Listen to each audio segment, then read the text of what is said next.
Are you a confident leader or an arrogant leader?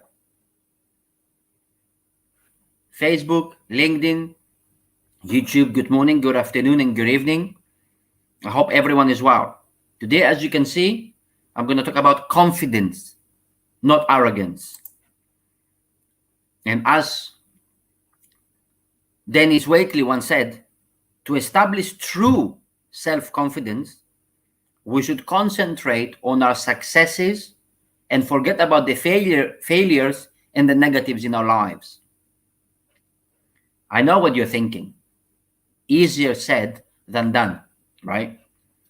So let's talk about confidence, right? In today's video, confidence. And how, as a leader, can you be a confident leader, but not arrogant leader? Because confidence is good. Arrogance is not. So, no one is born, I do believe, no one is born with high or low self-confidence. Yes, DNA and genes play an important role. Your family environment, the environment you grow up, plays an important role, because if you are lucky to grow up in a, comfortable environment, white collar or wealthy environment, your confidence goes up. But confidence is a feeling that people can develop and work over time. And for most people, confidence is something that comes and goes. Same like airline pilots. You know that sometimes airline pilots, even pilots, sometimes if they have a bad flight or a incident, they're scared to fly. So they are taking off the flight cockpit and they go on a retrain program for, a few weeks. So if you ask just about anyone about the kinds of qualities that every great leader should have, it is certain that somebody will say confidence. And that makes sense because we're all inspired by people who exude confidence, who come across confident, who have a good body language, who speak nicely. They are able to attract followers. Because these kind of people, they make us feel that all things are possible. It is kind of a infectious energy that is almost impossible to resist. But there is a fine line between confident leader and an arrogant leader. And unlike a confident leader who everybody wants to follow, no one wants to follow, or no one wants to work, no one wants to be around an arrogant leader who, instead of projecting positive energy and confidence, actually end up dragging down people around them because they are arrogant. They think they know it all.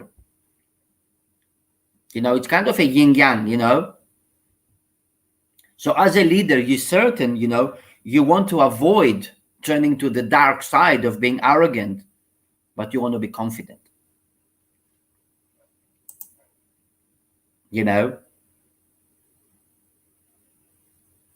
But as I said, I do believe that confidence comes and goes. Because think about, in terms of a cycle, when somebody is at the top of that cycle, they are focused on their successes and accomplishments, on what they have achieved, meaning they might feel confident and strong. But when they're at the bottom of this circle, of that cycle, they are focused on the failures, and they may feel or have a sense of low self-esteem, or even they may feel defeated. So if you identify, if you can identify with the feeling that I'm referring to at the bottom, because I think we've all been there, at least organizational leaders, you are not alone. Everyone struggles with self-confidence every now and then. So the key here is to realize that confidence is like a muscle, The more you work on it, the easier it will become for you to use it and maintain it. But if you were to ask me, Evan, what is self-confidence? I would say that self-confidence is really the feeling you have, when you go into a job interview, for example, knowing that you're going to impress the hiring manager. Or confidence is before the school exam when you have studied really well and you're going to pass with flying colors, right? So a person feels confident when they believe they can successfully do something, by applying their knowledge, their judgment, and their prior experience. And self-confidence impacts our life every day. Think about the time, you felt extremely confident in your ability to do something. Do you feel strong and powerful? Do you feel an adrenaline rush? Did you feel as though you could conquer the world, because if you have self-confidence, it boosts your self-esteem, it diminishes stress, and often is pushing you to act. But most important, if you have that self-confidence, it makes you feel good about you. It makes you feel good about yourself. So how do we, balance confidence, not arrogance, as a leader? The first one is vulnerability. Being invulnerable is great if you are a superhero like Superman, but it's terrible if you are a leader, if you're managing and leading people. What I mean is that if you are never wrong, and you let your people know that you're never wrong through what you say or what you do, people will turn off. You will find it difficult to find people to engage or talk to you with a leader that thinks they know it all. While a great leader on the other side will say something to the people like, I don't know it all. This is something that I don't know, but I want to find out. So, maybe you can support me in this journey.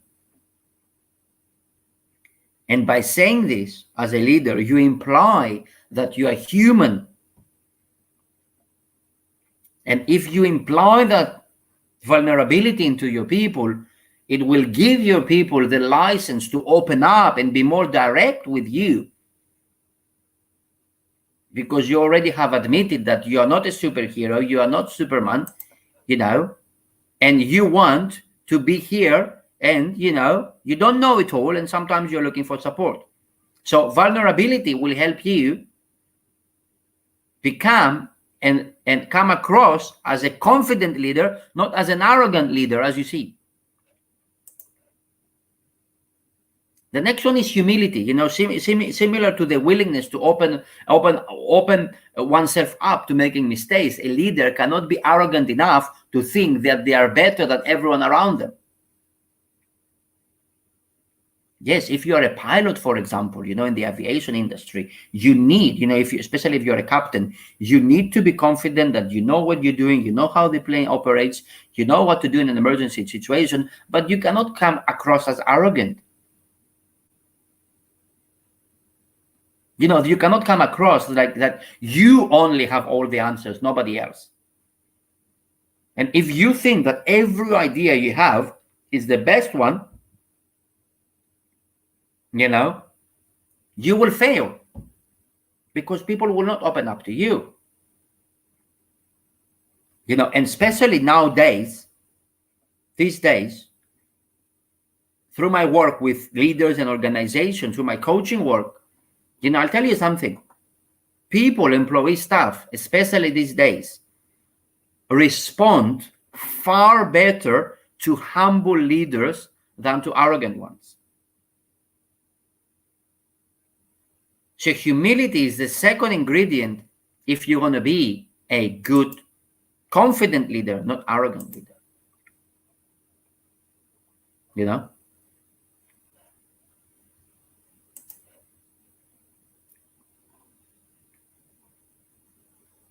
Another one is, when you are we, versus me.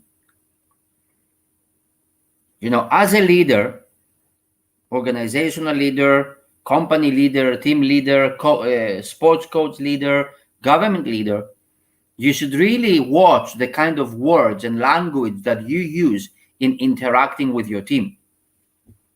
And rather than using pronouns like I or me when you write emails, or give speeches, you can instead use we or us, what we're going to do, or as a team, we're going to do this, and so on. Because by doing that, you are more inclusive, of your team, and making it clear that you are not acting alone. Even though you are calling the shots, even though you are going to make the final decision, when you include words like we, us, we're going to do this as a team, as we're going to move forward, and this is what we need to do to get better, it shows that you're not acting alone. So even though you give a performance review, rather than say to the person, you need to improve this, you need to improve your communication skill, you could say to him, one-on-one, one way that our team can get better is if we improve our internal communication among us. Because the person will not take it personally. You make him feel part of the team. So he is responsible to add to the team. And an arrogant leader, on the other side, makes everything about themselves, which again sends the wrong message. Because if you want to bring people along with you, in that, on your journey to build a business or an organization or government, wherever, make it clear that you value their contributions with the language you use in talking to them.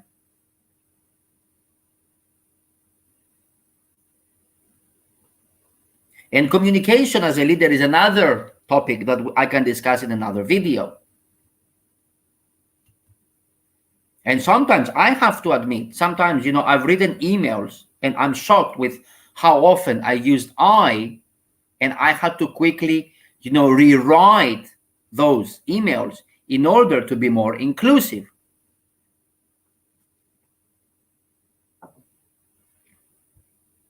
The next thing that you can do is to be transparent.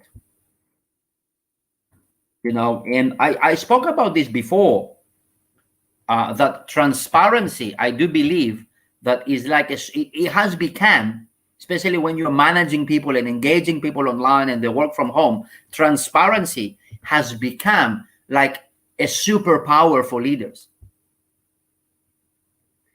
Because the new generation of workers, let's call it that way, they don't only expect leaders to share things with them.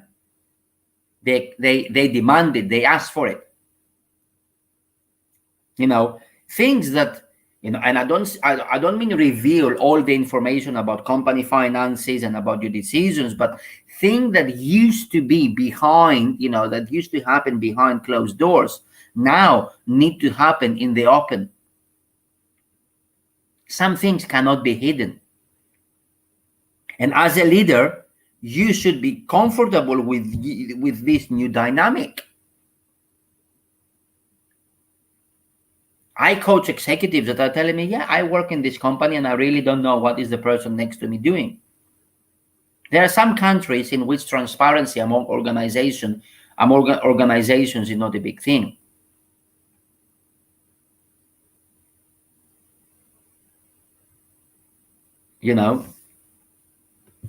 Sometimes I think, my rule is like, has always been to make decisions as if my rationale would be printed on the front page of the newspaper or in my forehead, or you have a big forehead, I can write a lot of things.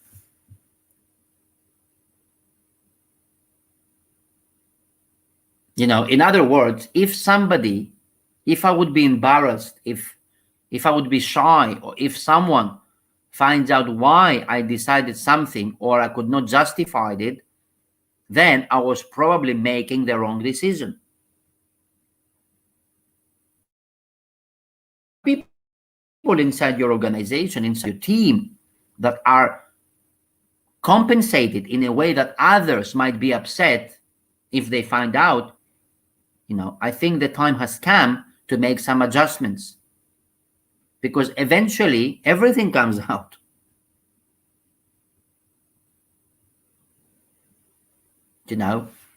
So please remember, there is a very fine line, very, very fine line between, as a leader, between projecting confidence and arrogance.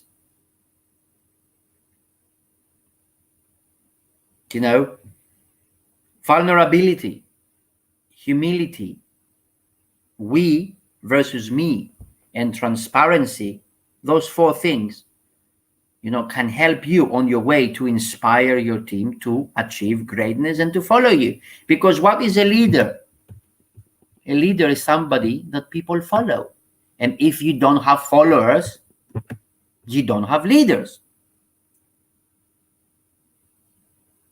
One of the most confident leaders ever has existed in the history so far of human being, of the recorded at least, was the great Greek Alexander the Great. Literally, people would go kill themselves to war for him. Maybe because she understood that leadership is about them, not about him. But he was super confident. But he would always put his people first. Do you know the story? Like 3,000 years ago, he was marching in some desert in Persia, in what is today Iran, towards conquering the next town or the next country. In the scorching heat, 2,000 soldiers with, horses, camels, and so on. And they ran out of water. And his general ran to him, kneel down, my king, we don't have enough water. You stop here under the shade, under the palm trees, and I'm going to take 2 or 3 of the best horses, take 2 or 3 of my best, strongest men. I'm going to go find water. You stay here with the rest of the soldiers. After a few hours, came back. The general took out his helmet, washed it with water, and poured fresh water and nailed down in front of Alexander the Great and give him the helmet to drink. He said, my king, here is fresh water. Please take a drink. And Alexander the Great did the unthinkable. He took the helmet, he put it up in the sky, he dropped the water, wasted the water on the floor, and he said, water to my people first. This is your leadership MBA class in a 2-minute story. You graduate. Can you imagine? Can you imagine the engagement that the soldiers had with him? They will die for him. In the scorching heat, 40 degrees, in the desert. He is the ultimate king, the ultimate warrior of the world at that time. His empire was all the way from Italy up until India. And he wasted the water and said the magic phrase, give water to my people first.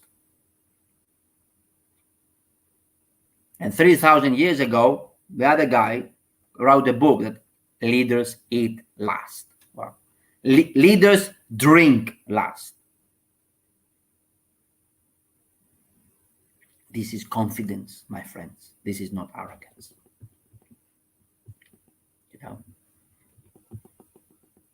Any comments, please write them down.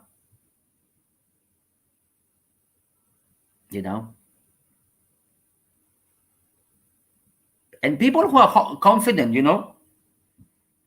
have a belief that they have the ability to achieve their goals, to overcome challenges and succeed. And people want to follow these people. And when people, when somebody believes in their abilities, they are more likely to try until they succeed. And if you try until succeed, you then have the experience that creates self, motivation, and it becomes kind of a self-fulfilling prophecy. And how do you build self-confidence? You need to work on it in order to improve.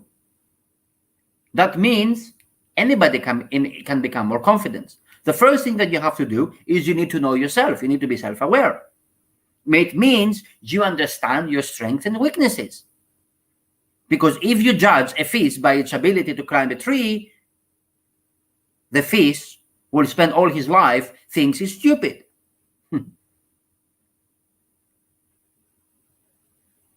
Do you know your strengths and weaknesses? Do you know, exactly which areas of your life or your personality you're confident in and which areas you need to work on? And it's obviously very clear why you feel confident about your strengths, right? If you're good at something, you're much more likely to share your knowledge or act on that strength rather than a weakness or vulnerability of yours. So take advantage of these strengths and use them to exercise your confidence. Because, let's say you're in a room and somebody asks something. So if you know how to do something, be the first person to raise your hand and demonstrate your skill or teach others how to do it. If you're confident in a research you did, share your expertise, share your experience, share the findings. This will make you feel good and boost your confidence.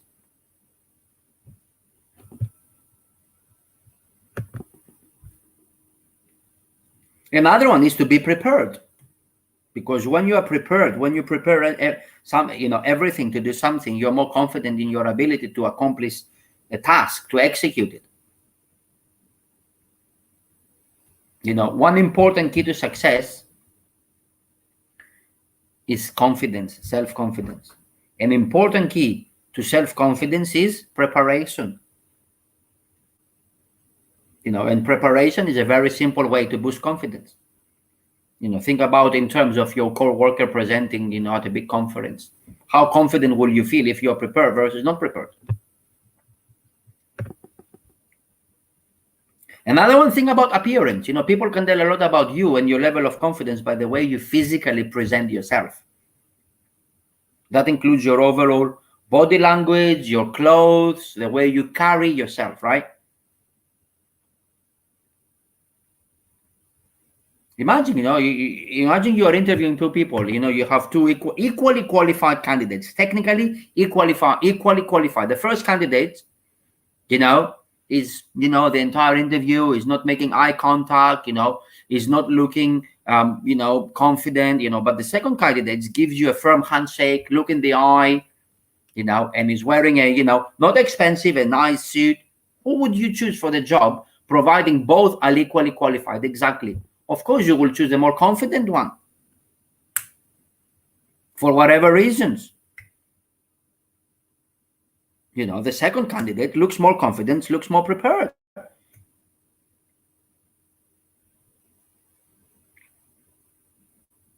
And it is proven that people feel greater self-confidence and, they have higher self-esteem when they feel good about their appearance. So use appearance to your advantage. Not only, you will radiate confidence for the people around you to notice, but you will what? You will also use your appearance, your body language, the way you carry yourself to make yourself feel more confident in any type of situation. Therefore, this will boost your confidence.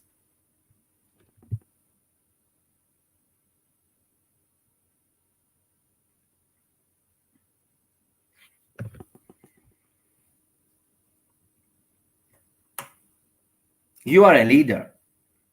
If you're a dick, if you're arrogant, nobody will want to work with you. If you think you know it all, people will just say, okay, just do it yourself. Execute yourself. Why do you need me then?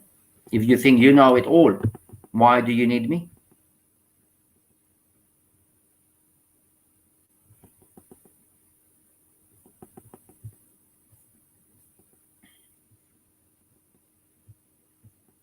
So, conclusion.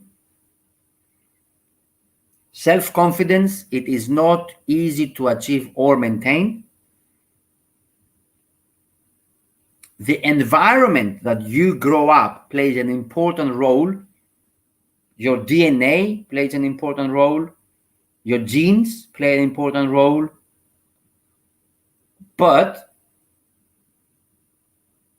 confidence can be improved, can be developed, because it just works like a muscle. The more you work on it, the stronger it becomes. Need to go gym later. I still have a lot of work to do.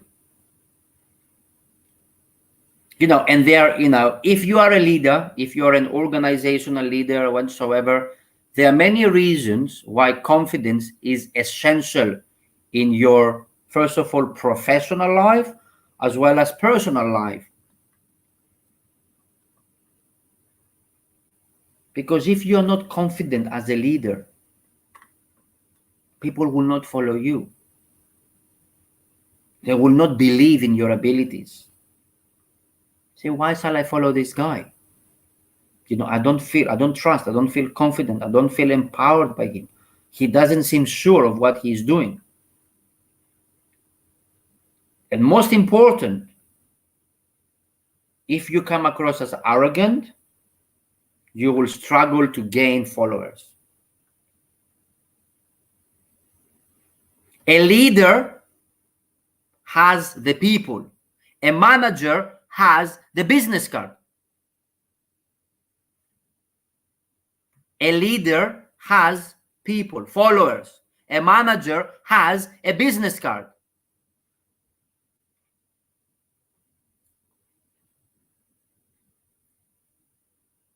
And you know how to build confidence instantly? Be fucking honest. In your house, with your kids, with your wife, at work, be honest. Because honesty gives you confidence.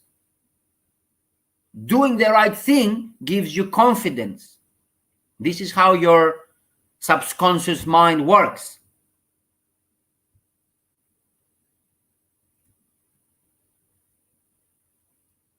Because if you are honest, you may lose something short term, but you win long term.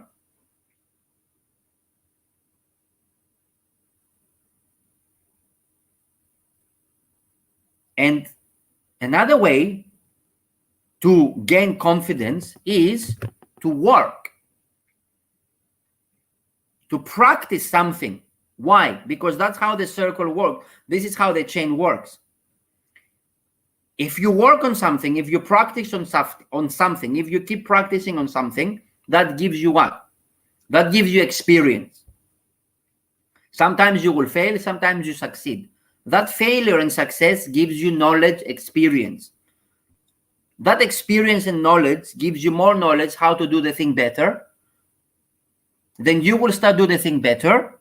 You will see that it works and you will gain confidence.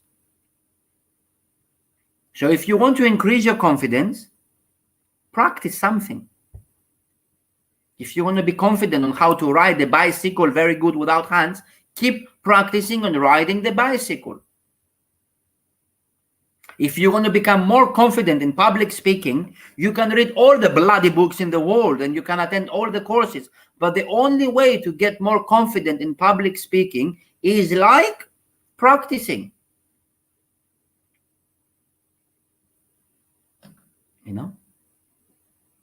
Practice gives you experience, and experience gives you know-how. Know-how gives you better execution. Better execution gives you confidence. How do you make decisions? Based on experience. How do you make good decisions? Based on bad decisions you made in the past. So as a leader, confidence for me, not arrogance, confidence is a very good key characteristic. Especially if you are now leading organizations, leading teams, and your people are working online, where it's much more difficult to engage than in a physical office. So be a confident leader, not an arrogant leader. Nobody likes arrogant leaders. And I'm going to finish off with this quote that I said before. A leader, or the leader, has followers, has people. A manager has business cards. Thanks for watching. Stay tuned. See you next week for another live with another topic. If you want to talk about more, about some of your pressing challenges as an organization and leader and how I can help you, there is my website at the bottom, or PM me here on LinkedIn or YouTube on video so we can have a private chat. Thanks for watching. See you again. Take care. Bye for now.